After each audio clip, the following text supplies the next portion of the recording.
Les chantiers Mantinum, Mantinum c'est un nom générique, mais ça représente l'ascenseur, le théâtre de verdure, 600 places assises, 2000 places debout, plus la réhabilitation du jardin Remieux, et l'Aldilon dans la passerelle, 450 mètres, suspendue au-dessus de la mer. Donc c'est deux chantiers importants parce qu'ils vont véritablement changer la ville en termes de déplacement, puisque ça va permettre aux Bastiais d'aller du nord au sud de la ville en utilisant soit à pied, soit des vélos, soit des moyens de déplacement doux.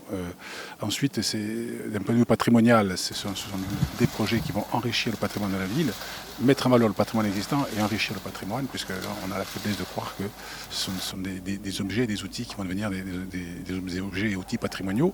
Et ce que ça représente pour le ville en termes de financement, je crois qu'on est à 13 millions d'euros. Et les délais, Mantinum devrait être livré début 2020, donc on dit janvier, et l'Aldilon, on a peu de temps après, on pense premier trimestre 2020, au début du second trimestre 2020. Vous avez chapeauté le chantier du Mantinum et vous êtes associé sur l'Aldilon. Est-ce que vous pouvez nous expliquer, chantier par chantier, quels sont les défis techniques que vous avez rencontrés ? Donc là, nous sommes sur le chantier du Mantinum, en haut de ce qui sera demain le théâtre des verdures, ouvert sur l'Arc Latin, sur le vieux port de Bastia. Un des défis les plus techniques et les plus complexes sur le chantier Mantinum, c'est la mise en œuvre des bétons de site, avec la récupération des roches extraites à la fois du chantier Mantinum mais aussi du chantier Aldilon. Ce sont des projets où on a voulu ne pas modifier les perspectives existantes. Donc il y a un travail de calage de niveau très important pour relier le vieux port à la citadelle de Bastia. Sachant que c'est quand même pas évident de créer une porte dans une citadelle, c'est un petit peu contraire à la base. Donc on a créé un projet qui veut être une succession d'étapes et qui donne en fait cette notion d'entrée dans une citadelle. On reste dans un travail dans l'épaisseur de l'histoire.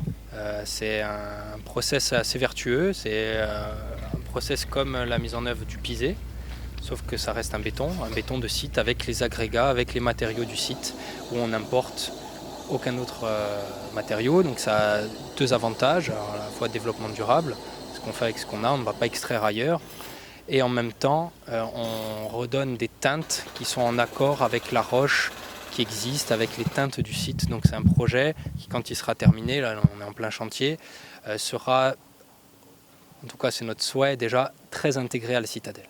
Oui, justement, vous expliquez sur les strates, sont des strates de 16 cm, c'est assez à la main, c'est un travail artisanal qui a été fait ? Complètement, c'est un travail alors à la fois sophistiqué parce que la formulation, on a mis des mois à mettre au point cette formulation avec les teneurs en eau, avec le dosage en sable, en ciment.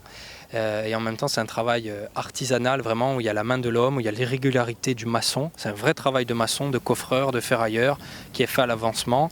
Et sans ces hommes-là, aujourd'hui, le projet n'en serait pas là. Pour Aldilon, donc, ce sont des enjeux qui sont différents. C'est un chantier qui est un peu plus pointu, un peu plus technique, un peu plus ingénierie dans le sens littéral du terme, mais en même temps, c'est un chantier qui est aussi dans la continuité de l'aménagement de la citadelle. Donc là, on est adossé au rempart, on est dans les rochers, mais on a rencontré une roche qui est fortement altérée, des remparts qui par endroits qui ont eu besoin d'être sécurisés. C'est un chantier qui est fait par endroits par corde, par endroits on est au-dessus de l'eau, par endroits on est dans la roche. Donc c'est un chantier qui est aussi unique, où chaque mètre est différent.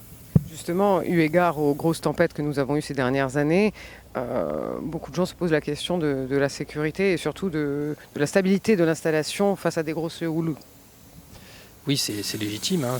On est sur un site exposé, mais toutes les études ont été faites. On travaille avec un cabinet d'ingénierie extraordinaire qui s'appelle SBP, c'est un cabinet allemand qui fait les plus grandes passerelles et les plus grandes couvertures de stade au monde et qui nous accompagne sur ce projet. On a eu un BET maritime, on a fait des essais en bassin à la houle, on a simulé les vagues, les décennales, cinquantennales, centennales. Donc on est sur un système où il y a des coefficients de sécurité aussi qui sont pris en compte et l'ouvrage a été dimensionné par rapport à toutes les tempêtes et même la dernière tempête d'octobre avec des coefficients de sécurité. Donc, mais la partie quand même en porte-à-faux au-desdessus de l'eau est relativement restreinte par rapport au projet. Il y a beaucoup de parties qui est dans la roche, il y a des parties où on est en galerie, il y a une partie où on est dans le vieux port.